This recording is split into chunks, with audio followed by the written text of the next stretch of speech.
Hi dear friends and subscribers, welcome to the Cricket Happening Show with your host Ram today, and we are looking at the fourth one-day international between Australia and Sri Lanka, which was played yesterday at the Sydney Cricket Ground. Unfortunately, the match couldn't go the whole hog, ended as a no result. There was a bit of a controversy because what happened was Sri Lanka couldn't actually complete their innings. In fact, it was a very short day's play. In fact, Sri Lanka finished with 14 for no loss in 3.2 overs in reply to Australia's 222 for 9. And Mahela Jayawardene, the captain of Sri Lanka, felt that Australia, which had the best facilities in the world, and I think I will definitely agree with Mahela Jayawardene that Australia definitely have the best drainage facilities in the world, whether it is rain, bad light, because they are equipped with all the equipment to actually get things in running. So unfortunately, the referee, the ICC referee, Javagal Srinath, decided that play is not possible, probably due to a wet outfield. And Mahela Jayawardene was of the feeling saying that in the past there have been matches played where in versatile conditions the match has gone through the whole distance, and unfortunately that was not the case today. And definitely one would have tipped Sri Lanka because Australia made 222. Probably that would have been a Duckworth-Lewis method.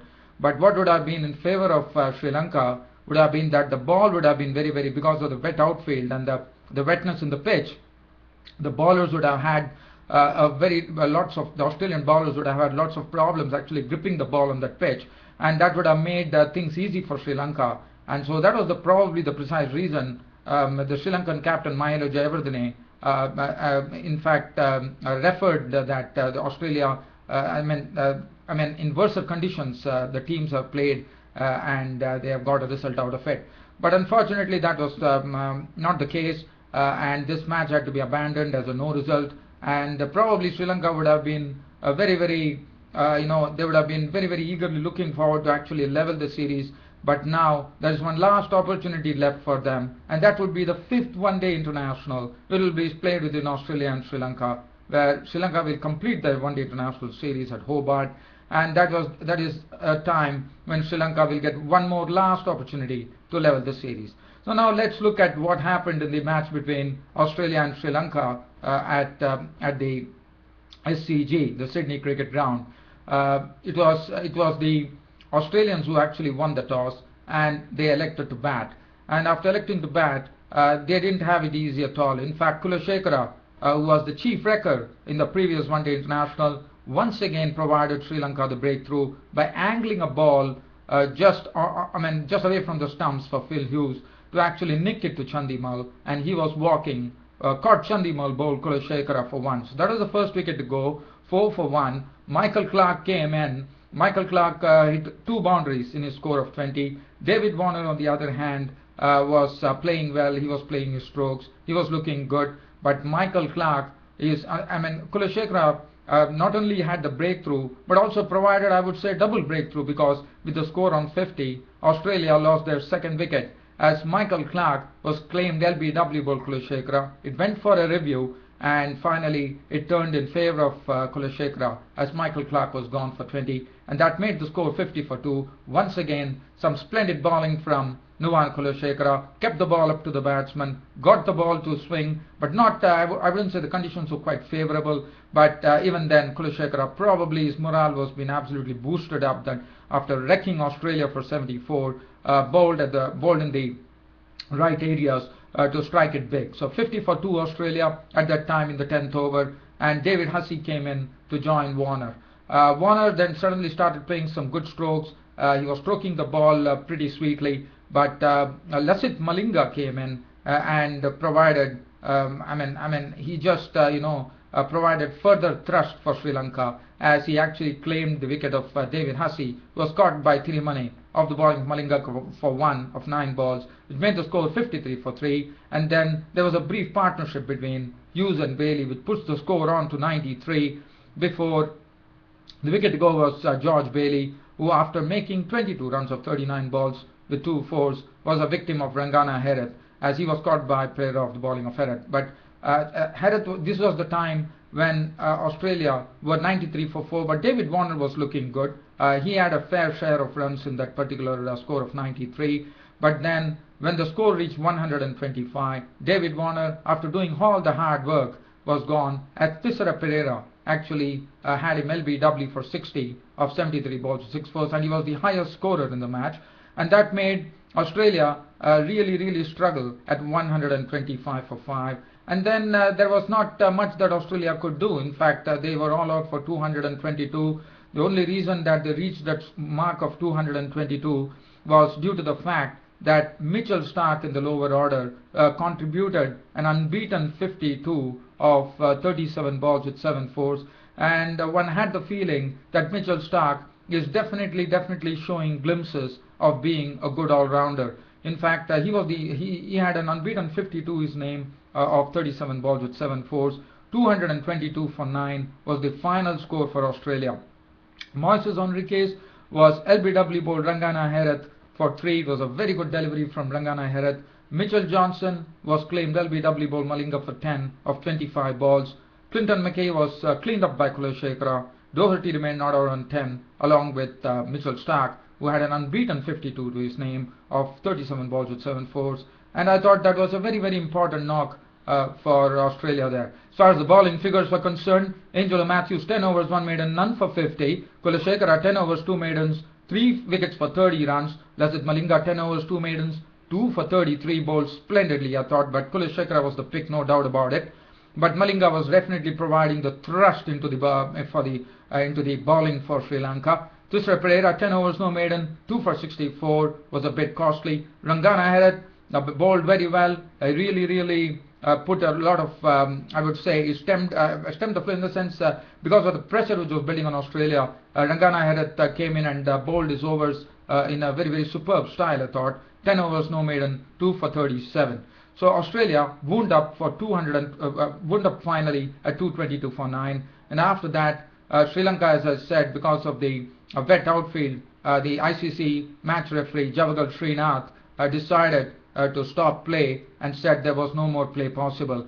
Mahela Jayawardene, the captain, was not out on 4 of 11 deliveries. Dilshan was not out on 9 of as many balls with 1-4. 14 for no loss in the 4th over. Clint McKay 2 overs for 13, and Mitchell Starc 1.2 overs no maiden, 1 run and no wicket. As I said, the match ended in a no result, which was very sad, as I said, but under the circumstances. As I said at the outset, Mahela Jayawardene definitely raised that issue, and he was not at all happy that it was a no result, because Mahela Jayawardene was of the feeling that in the post-match presentation he very precisely said that in worse conditions teams are played at Sydney, and Australia, keeping in view they have the best facilities on hand, and also they have the best drainage facilities on the ground. It came as a bit of a surprise for Mahela Jayawardene, the Sri Lankan captain, that the match didn't really go the whole hog. Well, so that's it. So we head on to the 5th one-day international. The standing stands at 2-1, with Australia still leading the one-day series. The only thing that Sri Lanka can do, that is in the 5th one-day international, is they can go on and actually level the series on 23rd of January 2013, when Australia and Sri Lanka play at Tasmania and Hobart in the 5th one-day international. Well, the other news that I'm coming from as far as cricket news is concerned, I'd like to tell you that Pakistan today are taking their plane and they are flying from Lahore today, and they would be landing in South Africa. And what a series that is going to be. Pakistan have lots of new pace bowlers. Mohammad Irfan was very impressive against India in the one-day internationals, but with his height, I think he would be a real proposition, because in South Africa you have bounce is something pretty natural. There are a lot of bouncy pitches, hard bouncy pitches, and I'm sure Mohammad Irfan would be a real bowler to contend with. He's 7 feet tall. He's the tallest bowler in world cricket, and that would be a real battle, according to me, between between South Africa and Pakistan after quite a long time. So I'm really looking forward to how Mohammad Irfan, the left-arm pace bowler, performs in South Africa. So that will be, but I think it will be a very good, very contested battle, because Pakistan are also looking very good, and South Africa, I think, are really going to get a real battle here when Pakistan land on their shores in South Africa. So that is something which is coming up. So that is a very keenly watched series. So on that note, I would like to tell you that Vernon Philander, who was not there in the last Test match against New Zealand when South Africa won 2-0, has been declared fit, and he has been included in the squad for the first Test match against Pakistan. So that is some good news for South Africa, and I thought Vernon Philander would be a vital cog in the wheel for South Africa in the scheme of things. The other news that is again coming in from South Africa is A.B. de Villiers. As you know, he has been fined for some overrate, and he wouldn't be probably able to participate in probably 2 one-day internationals as a sort of a suspension. Other than that, dear fans, friends and subscribers, yes, one more news that I would like to really cover here is to tell you that we have the domestic T20 championship is right now on in the Caribbean, and the teams which are going to contest the finals are going to be Trinidad and Tobago. We're coming in for the second consecutive time. They have been doing exceedingly well, and they would be pitted against Guyana. So Guyana versus Trinidad and Tobago in the Caribbean T20 tournament. But as you know, this Caribbean T20 tournament is not going to be for long, because the West Indies have already floated a Caribbean T20 league which is coming up next year. So what a moment that is going to be. We have, as you know, nowadays after the Indian Premier League started, it has been like all the cricket teams actually joining the bandwagon. We had Australia coming up with the Big Bash League, then Bangladesh right now having the Bangladesh Premier League, and now we have Caribbean T20 League. So a lot of imports would be there in the team, and what a proud moment for West Indies when they host their Caribbean T20 League.